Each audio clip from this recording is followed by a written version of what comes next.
Here we go. We're live. Hi, I'm Dana Frecker Duty with Juno, and I'm excited to be joined today by Chris Vaughan. We're going to give everybody a minute just to roll in today before we do some introductions. All right, I'm personally super excited about this program, though. It's part of a series that we've been doing, and it was, developed by our team as a what are the big issues that everybody's dealing with, right? Like, what's the elephant in the room? And so we got clever and did some clever art with that elephant astronaut like in the room. But really, we don't want for people to be afraid to address those issues. And at Juno, we want to support people. So thank you, Chris, for being part of this and addressing one of these big elephants in the room, which is declining membership, right? So go ahead and put any questions and introduce yourself in the chat as we go along today. If you haven't met Chris already, I've known him for just a couple months now, and we've already discovered a lot that we have in common, which is fun to do, right? When you start making those connections.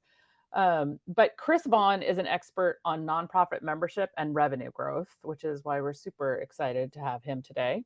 He consults with successful associations worldwide. We're talking about, some of the big names, folks. We're talking about AARP, IEEE, AMA, SAE International. He has a PhD, which he'll whip out for us here in a little bit, I'm sure. And he goes by Chief Strategy Officer at his firm. It's his firm with his wife, Sequence Marketing, and their mission is to help associations grow membership and revenue, period. Like straight up, it's simple, right? It's easy to do, Chris. I'm sure your job is super easy. It's easy to remember. But yeah, exactly. It's easy to stay focused on that mission.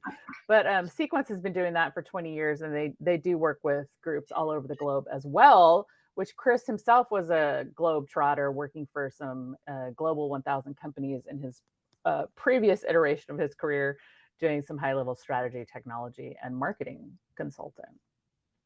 So thank you for being here, Chris Vaughan. We appreciate it. I'm also excited.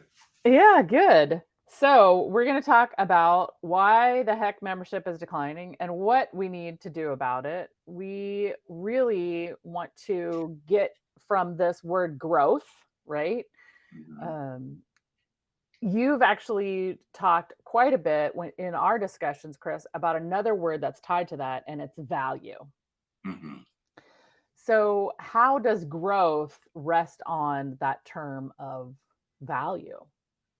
Yeah, that's a great question. The growth equation is really simple, right? Growth is how many members you gain more than members that you lose, right? That's the formula for growth: is gain more members than you lose. That's really the trick. The reason member value is so important is it's the reason people don't renew. Every piece of research that I've ever seen, every piece of research that we've ever done, at least 50% of members say the reason they don't renew is that they didn't see the value, right? They didn't get the value they expected. They didn't know how to engage with it. The other half say they didn't renew because of price, which to us is another way of saying they didn't get the value, right? That it just wasn't. Right. So member value is key. Certainly it's important to recruitment because it's what you're promising, right? I mean, your recruitment, your member brand, you're making a promise. What are people going to get? What's it going to feel like? What's the experience going to be that's valuable enough that they should join and pay dues? It's way more important for your current members because they're looking for the payoff, right?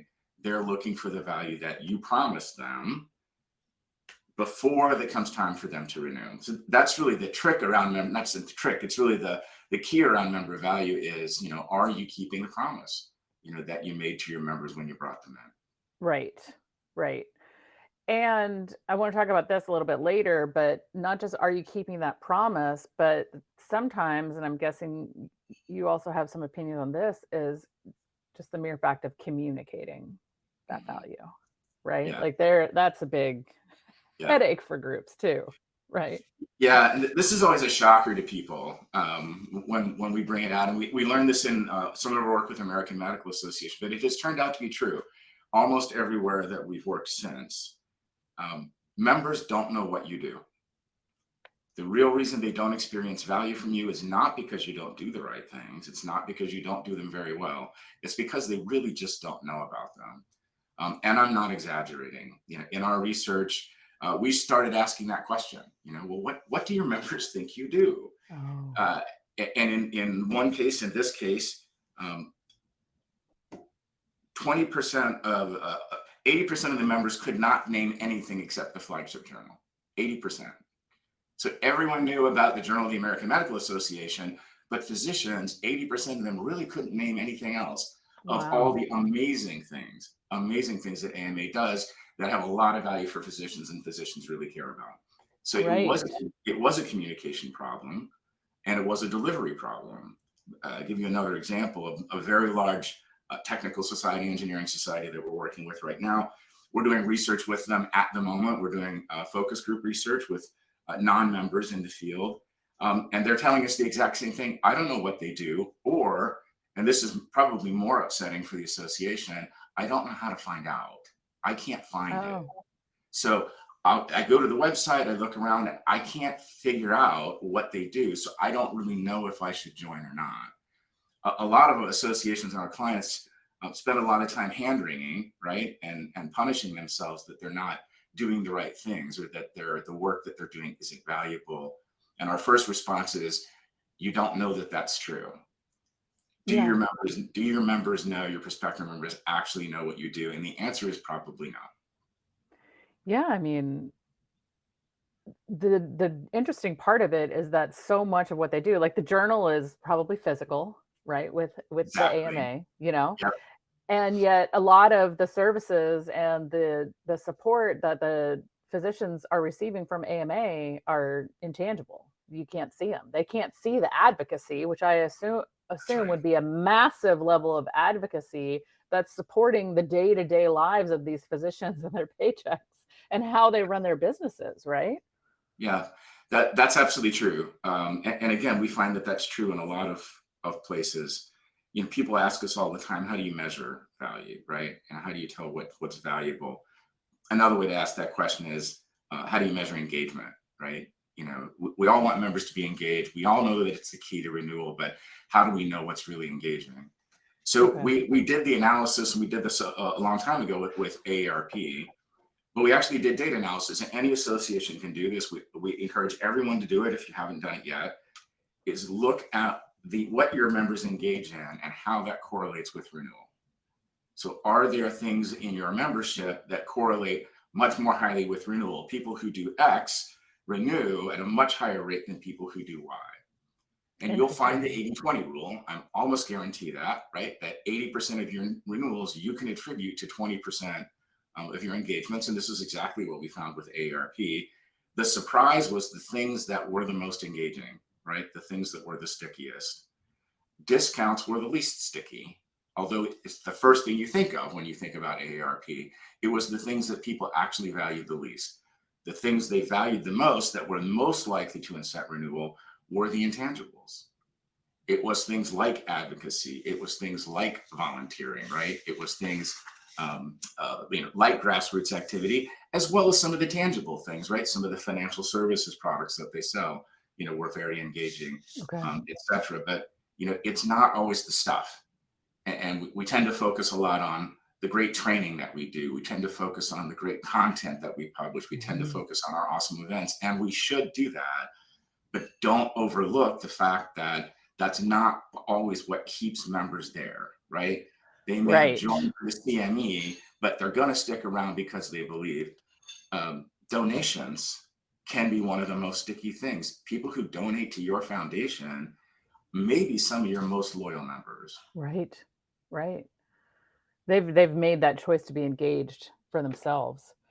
We had a session last month, Chris, about data and analytics, and you're Mhm. really talking like just like stupiding this down for myself.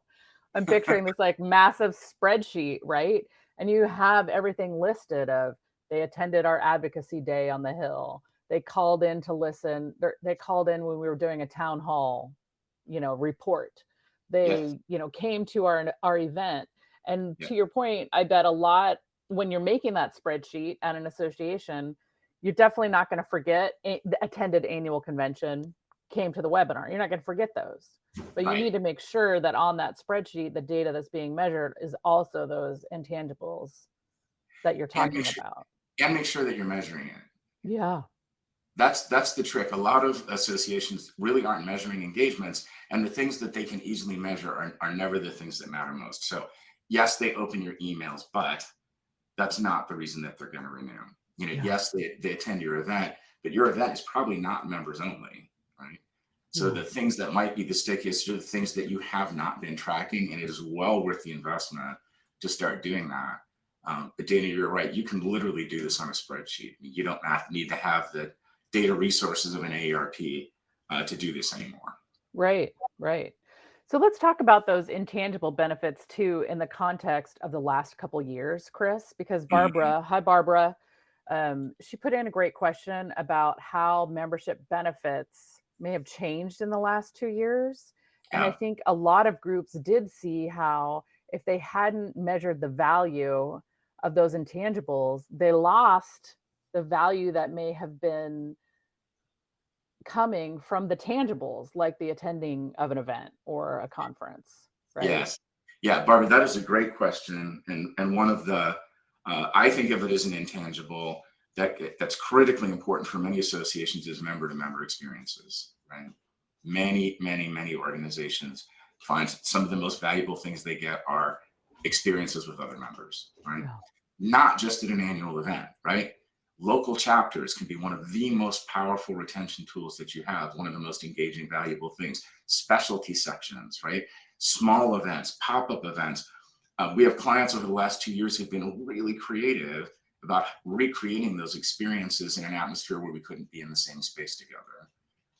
We have a client who started, basically it was, a coffee chat in the morning, right? That they did at 8 o'clock where people could come in, an expert would talk for 10 minutes, members could talk amongst themselves for 30 or 40 minutes, and they loved it. And they're still doing it, right? Even though we can get back together, it's just the experience of being with people like themselves who Mhm. understand what they're talking about, right? And that they can relate to is one of the most valuable things that we can do as associations is convene those organizations.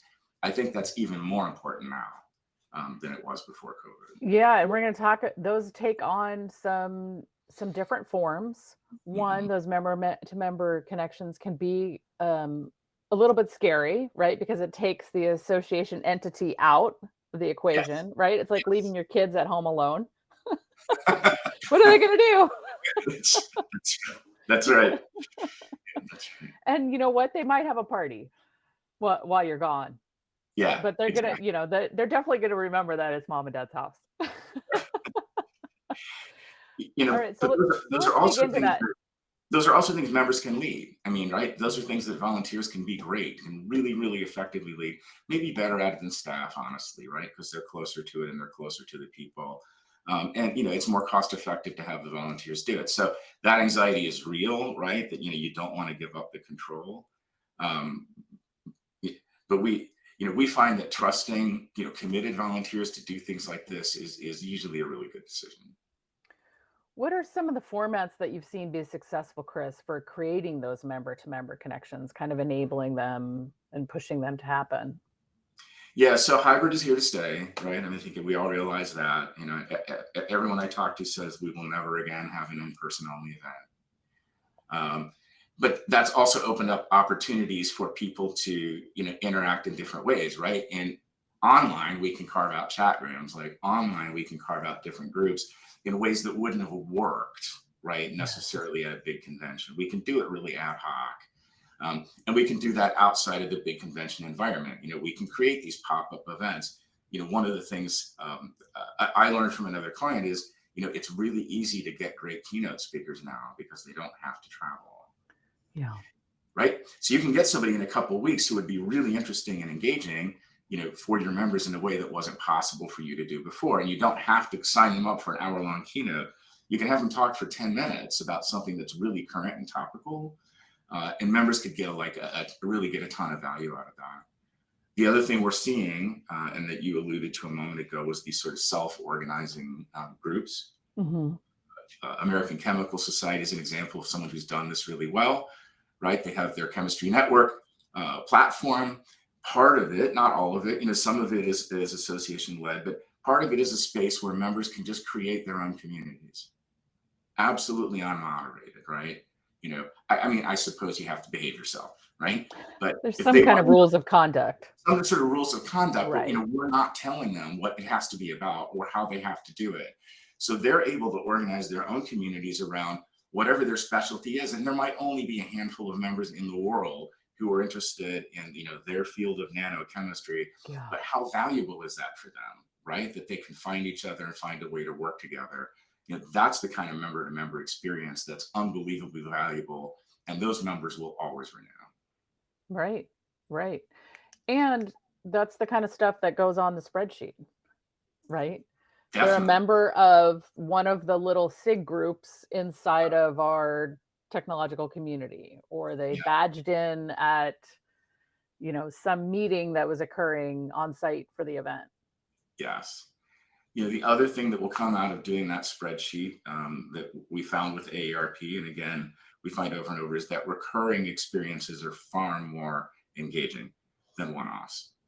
So, if there's a monthly chapter meeting, right? If there's a regular weekly gathering, any recurring subscription or certification, for example, financial products are recurring that way, right? You pay your premium every year, right? You sort of renew. That kind of renewing experience is far more engaging than the class I took, right?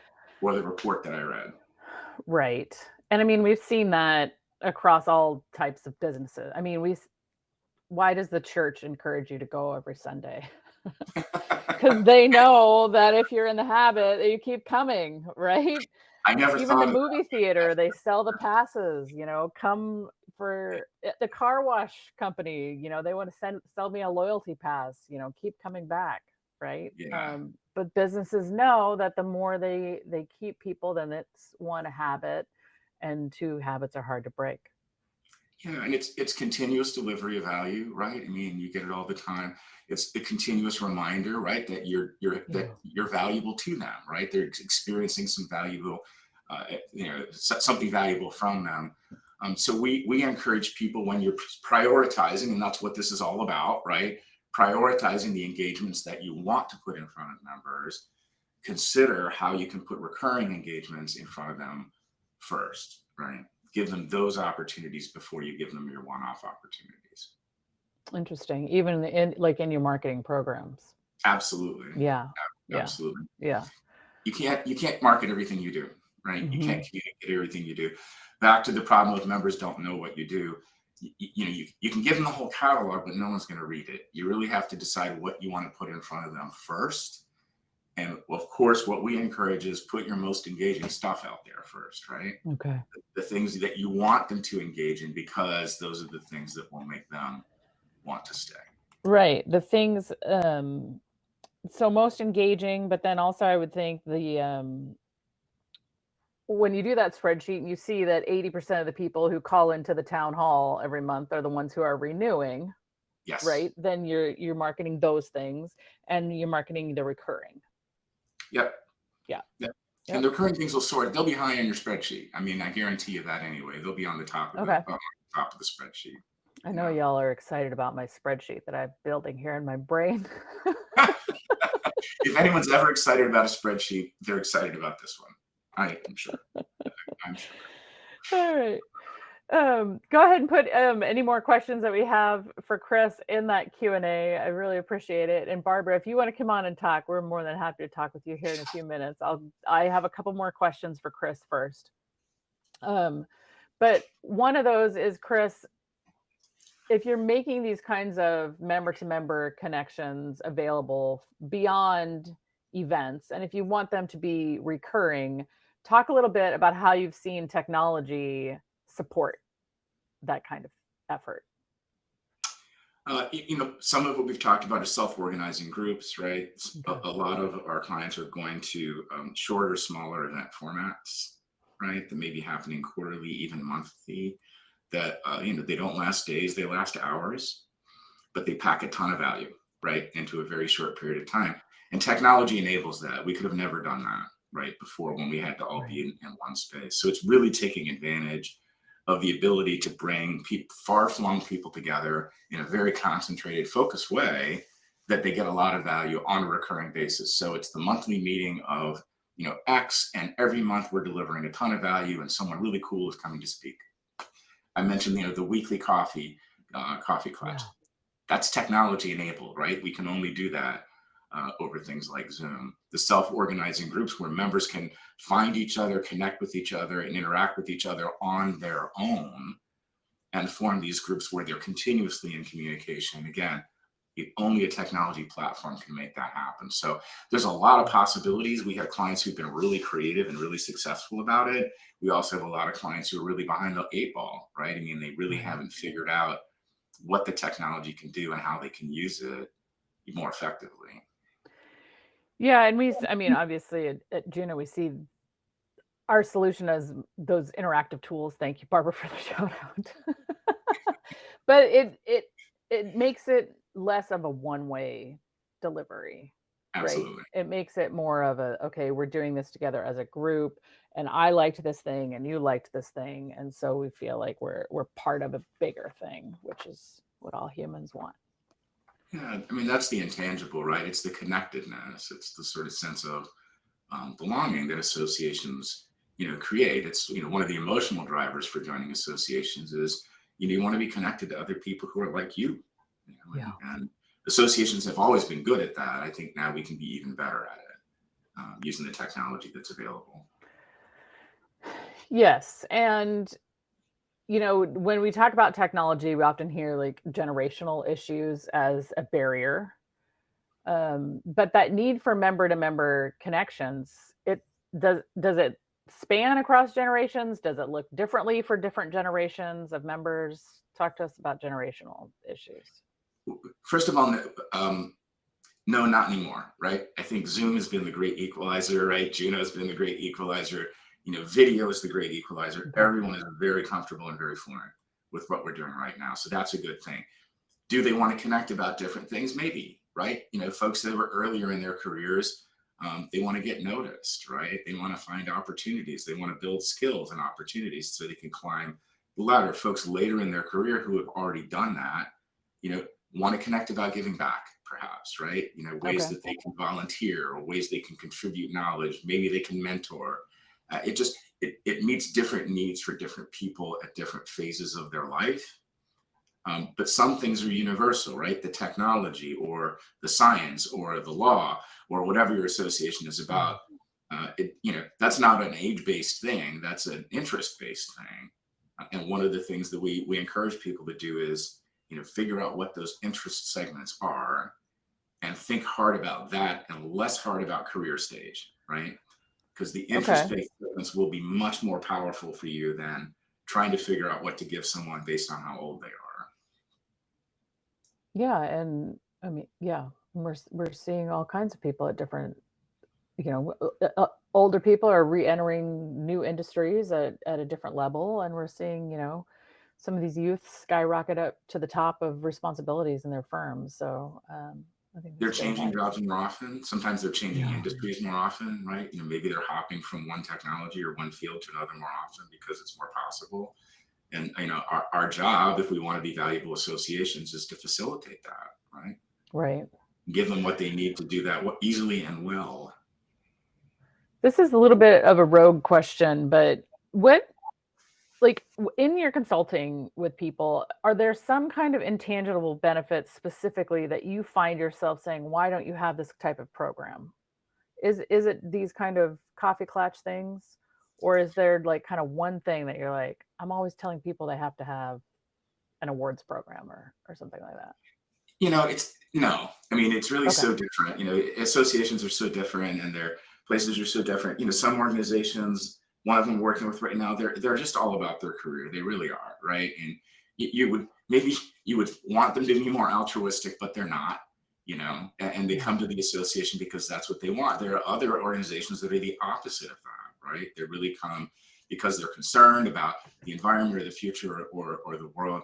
The one thing that they have in common is other members, right? So if we were to say, yeah, there's one thing you really should be focused on, it would be, those member-to-member experiences that can make connections, and also allow them to elevate themselves, right? How can they be more visible, right? How can they be better seen? I think that's the common thread. As we talk too about communicating the member value, what Mhm. are some of the tricks that you think should be happening within an association, maybe even the structure or the way that their team is working together? What do you have any examples of like a team that works really well with membership and marketing together? Because to your point, I mean, you Yeah, can't market everything, but you have to prove the value, right? yeah. So I'm like, there's a lot of tension here, right? Do you have an example of a team that seemed to really master that, or a cautionary tale that you can share with us on the flip side? Yeah, I don't think it's about the organization. It is about the shared strategy. Okay. How you communicate is different for recruitment and retention. We encourage people to focus on retention first, right? It's 8 to 10 times more expensive to recruit a new member than to keep one that you already have. The strategy that works and the associations we work with that succeed are the ones that figure out the first year matters most, right? First year retention matters more than anything else. The first 90 days of membership matter more than anything else. And that Wow. some engagements are more valuable than others. Wow. So the strategy is, how do we get the right kinds of opportunities in front of people immediately after they join in the Right. first 90 days? And how do we stay on top of that to encourage them to engage in that first year so that they renew? Why is that? Because renewal builds. The more you renew, the more likely you are to renew. Most associations will find a member who's renewed 3 times is probably going to renew forever, right? They may also find that 50% of their new members don't renew at all. So the key to long-term growth is first year renewal rate. And the Right. key to first real renewal rate is get them engaged early on. First So 90 days. the first 90 days, that Wow. plays out again and again. We've done research on Wow. this, and this research it's on our blog, on our website. If you want to go to sequenceconsulting.com, you can see Nice. some of that for yourself. Um, but to go back to your spreadsheet, that's how you use it, right? Is what Right. are the opportunities we put in front of them in the first 90 days? It's a theory we call next best offer, right? It comes from the for-profit world. It happens to you all the time. You just don't know it. Retailers are offering you the thing they think you're most likely to engage with. If that Yeah. doesn't work, they have the next one and the next one and the next one. And that's Yeah. all data driven. It works for associations too. So the way membership and marketing should be working together is, how are we getting our new members engaged, right? And how are we getting them engaged really, really quickly Yeah. in a way that's going to keep them engaged, if that makes sense. Yeah, it definitely makes sense, and because you don't want that song, "What Have You Done For Me Lately," has been in my brain since the beginning I of this talk, don't right? want to know Because why. that's what happens to Yeah, 50% of the members is they get to that 365-day mark, and they get that thing in the mail that says "Renew here," and they're like, "What have you done for me lately?" yeah, yeah. That's the 90-day mark. I mean, what we found is Okay. if you have a member that hasn't engaged with you at all in the first 90 days, they're probably not going to renew at all. Wow. And And the that's a longer leading indicator that, I mean, your executive director 90, can take to the exactly, bank. 90-day engagement. Mhm. The best associations track that on a member by member level, and they intervene. We have one very interesting client. It's a startup association in Australia, in the rehabilitation space. But if you have not engaged with them in the first 60 days, they call you on the telephone and talk to you about what is it that you need and how we Right. can serve you. And they're willing to do that because it makes such a difference Yeah. in their renewal rate and in their growth. Right, remind people, "Hey, you paid this money to join this group. What's gonna work for you?" How can we serve you, right? Yeah. How can we deliver you? What did Right. we promise you that you're not I getting love from it. us? I love Yeah, it. yeah. I mean, similar strategies around retention. It's different. That's much more a marketing function, obviously. How do you communicate the brand promise? And that's probably an entirely different podcast to talk about. But I think the mental shift, maybe for a lot of associations, is to think that marketing has a role after enrollment, right? Right. Right, it's You know, not just a yes. It's Yeah. like, hey, I brought them in, they're your problem now. No, no, My you job just is to go get new ones. It's the sort of the sales and service conundrum in the for-profit world, but marketing has a critical role to play yeah. in And just engagement that messaging to and even help retention. tie, That's because right. some of those intangibles are deep intangibles, like the advocacy, Absolutely. And there are good right? and bad ways to talk Yeah, about that. yeah. There's also good and bad ways to segment that. One of the things we found, your spreadsheet could do this for you too, not to beat that to death any more than we already have. But it can tell you there are people who care a lot about advocacy and they will respond Mhm. exceedingly well. And there are people who do not care at all about advocacy and you are wasting your time. There will Right. actually be people who are offended by your advocacy and they will be angry if you send them the wrong materials. Figuring that out is Yeah. very, very important, but it makes it very easy to activate people the right way, right? Okay. Someone who's giving to your foundation, they've already told you what they care about, right? They've already told you what to talk to them about. Yeah. Ditto someone who's responded to your grassroots campaigns. Ditto, right? And on and on and on. And again, we could talk longer about that too, but the importance of doing segmentation for current members, right? Not just prospective members, but that's something marketers should be really good at. Yeah. All right, we had a good question come in, Chris, when you were talking about the new members and that 90-day window Mhm. being so key. And Barbara is asking us, is a mentor program helpful? Like you said, the staff would call on the phone, but is there a program where an experienced member can really be activated in those first 90 days with a new member? Yeah, And we've seen that Andrew, if work. you have a question, we'll get to you in just a minute. Yeah, we've seen that work. It really obviously depends on kind of the culture and mentality of your organization. A lot of what we're hearing from prospective members is mentoring is something they want. Especially folks who are kind of career growth focused. That mentoring it would be a great value add for them.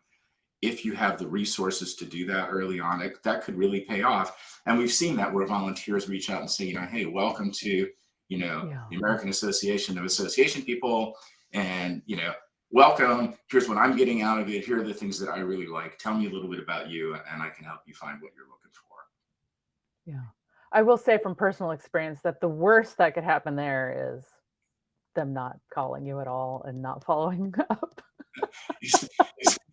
And your You mentor giving you the snub on the show floor. got to do what you said. You got to keep your promises and keep them. Right. You have Right. to So keep them. there's a small group of experienced members who are really up for that kind of work, I would imagine. It's great work for volunteers. It's really, really great work for Yeah. volunteers. Yeah. And we have a client.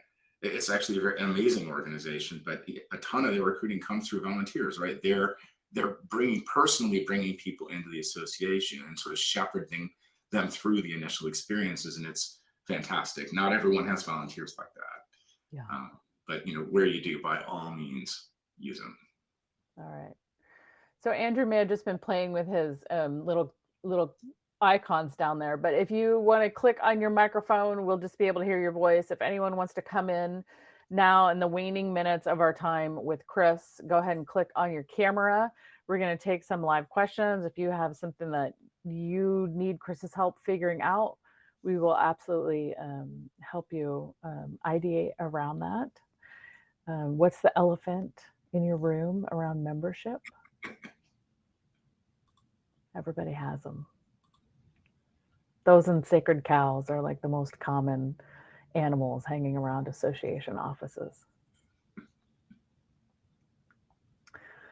All right.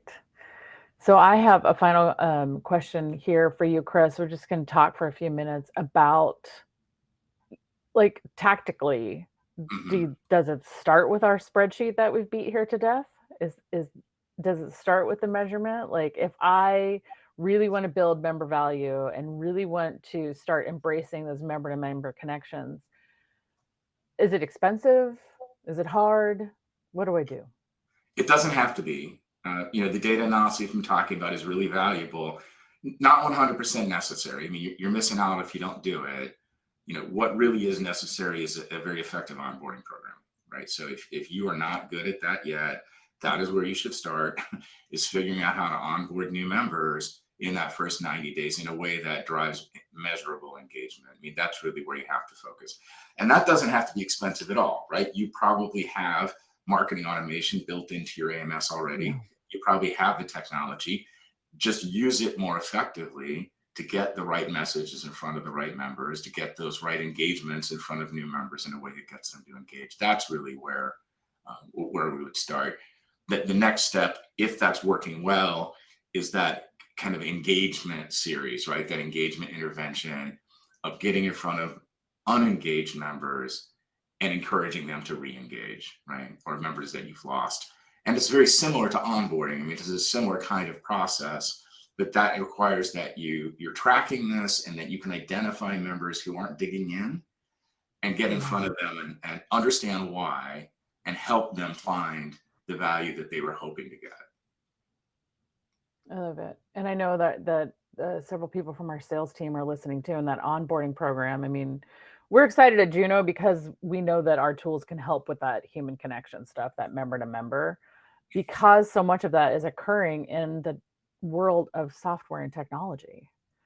And there's so many opportunities now that you don't have to be in people's offices and you don't have to be, at a physical place in order to have those connections. So Absolutely not. It seems like a million years ago, but it was really only two when the shutdown really started, and everyone was terrified, right, of yeah, this technology. And oh my God, no one's ever going to do video. Now none of us remember life before. right, right, before, right, before video. right. And, to be honest, most associations have done a great job embracing it. Yeah. And we're separating now of what we want to do on video, what we don't want to do on video. And there'll be some of that kind of sorting going on for humans and for brands. Um, Yes. yeah. Um, this has been awesome. I think it's a great investment of anyone's time. So thank you all for being here. And Chris, thank you for your expertise. This is really a topic that we wanted to address and have in the Juno library here on our Connect site. And we'll be posting some fun stuff on LinkedIn. So everybody make sure you engage with us over there and follow Sequence and Juno. And any parting thoughts, Chris? No, thank you very much. This has been exciting. Again, I invite people to visit sequenceconsulting.com. We've published our research there and we've published some of our thinking on that. So if this has been valuable to you, that might be valuable for you as well. But this has been a ton of fun. So thank you, everyone. Awesome. Yeah. And if we don't see each other this fall, I'll be disappointed. I'm sure we will. All right. Everybody All take care. Have a great day. right. All right.